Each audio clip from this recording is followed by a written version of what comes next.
They say you never really know someone until you've seen them break.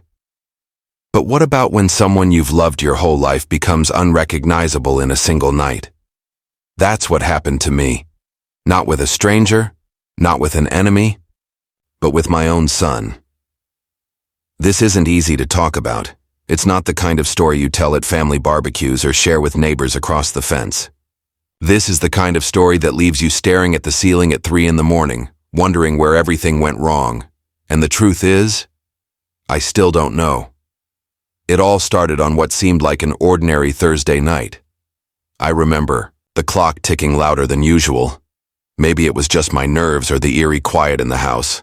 My son Mason had come over for dinner. He's 29, bright, handsome, the kind of man any parent would be proud of. At least I used to think so. He showed up with his usual grin and a bottle of wine, like nothing in the world could touch him. I cooked roast chicken, his favorite. My husband was out of town for a conference, so it was just the two of us. At first, it felt like old times, jokes, laughter, stories from his childhood.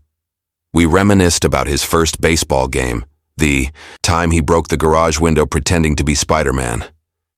But there was something behind his eyes that night, something I couldn't quite place. I asked him how things were with Emily, his wife. They've been married for 6 years. From the outside, they seemed like the perfect couple. They traveled together. They posted sweet anniversary posts online. But I noticed a pause when I said her name. Just a flicker, barely noticeable. He brushed it off with a sip of wine and a smile that didn't quite reach his eyes. "You know how it is," he said. "Marriage has its ups and downs." I nodded, thinking maybe they were just going through a rough patch. Who doesn't? But deep down, I felt this quiet storm brewing. Something was off. After dinner, we moved to the living room. He started telling me about a new job opportunity in Chicago. Said it would be a big step up. Better money, more responsibility. I was surprised. He hadn't mentioned it before. When I asked if Emily would move with him, he hesitated again. "She doesn't know yet," he said. I haven't told her." That's when the unease in my chest turned into something heavier. He was hiding something. I didn't want to press, but I had to ask. "Is everything okay between you two?" I said gently. He looked down, rubbing his thumb along the edge of his glass. Then he said something I never expected to hear. "I met someone." I swear for a moment, time froze. The room got colder. I didn't speak. I couldn't. I just stared at my son, my little boy who used to hold my hand when he crossed the street, who used to cry when he saw animals get hurt in movies. And now he was telling me this? "I didn't mean for it to happen," he said quickly, trying to fill the silence. "It just did. She works in my office. It started as friends, but it's more now. A lot more." I felt a rush of emotions, shock, disappointment, anger, confusion. I thought about Emily, about how she'd spent holidays at our house, how she'd helped me in the kitchen last Thanksgiving, laughing and telling me how lucky she was to have Mason. I thought about the vows they made, the life they'd built. "What are you doing, Mason?" I whispered. "You're married." Didn't answer right away. He just looked at me, his eyes glassy, and said, I know I'm messing up, Mom. I don't know how to stop." That's when I realized he didn't come here just to have dinner. He came because he didn't know what to do, because he was falling apart inside. And even though he was a grown man with his own life, he still needed his mother. But what do you say when your child is the one doing the hurting? I took a breath and asked the only question I could think of. "Do you love her? The other woman?" He shook his head slowly. "I don't know. It's not about love.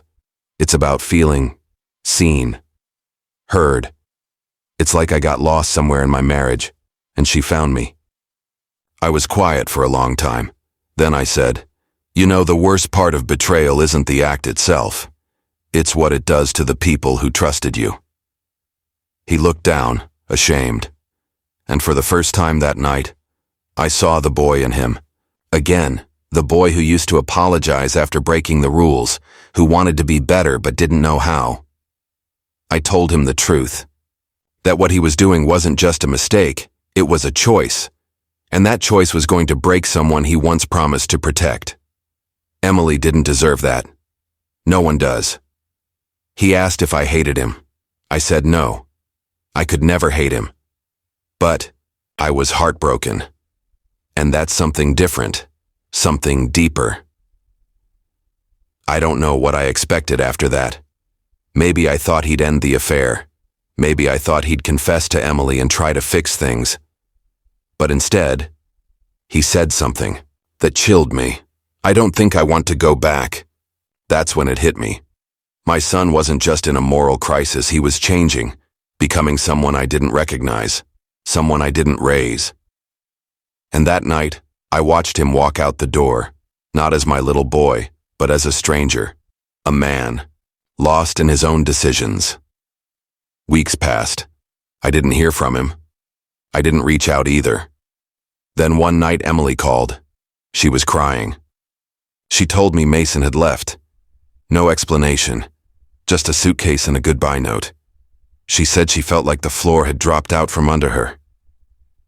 I didn't know what to say. What do you say to someone your child has wounded so deeply? I apologized, over and over. She said it wasn't my fault, but it felt like it was. Somehow. Months later, Mason did move to Chicago. I still talk to him now and then.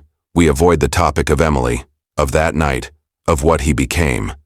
But every time I hear his voice, a part of me remembers the boy who used to beg for one more bedtime story. And I wonder, when did that boy disappear? Infidelity doesn't just break marriages, it breaks families. It breaks the people who raised you, who believed in you, who prayed you'd grow into someone kind and good. And the hardest part is knowing that sometimes, no matter how much you love someone, you can't save them from themselves.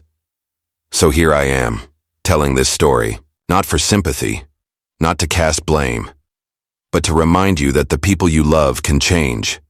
And sometimes, that change is something you never see coming, until it's too late. That was the night my son became something else, and I've been trying to understand it ever since.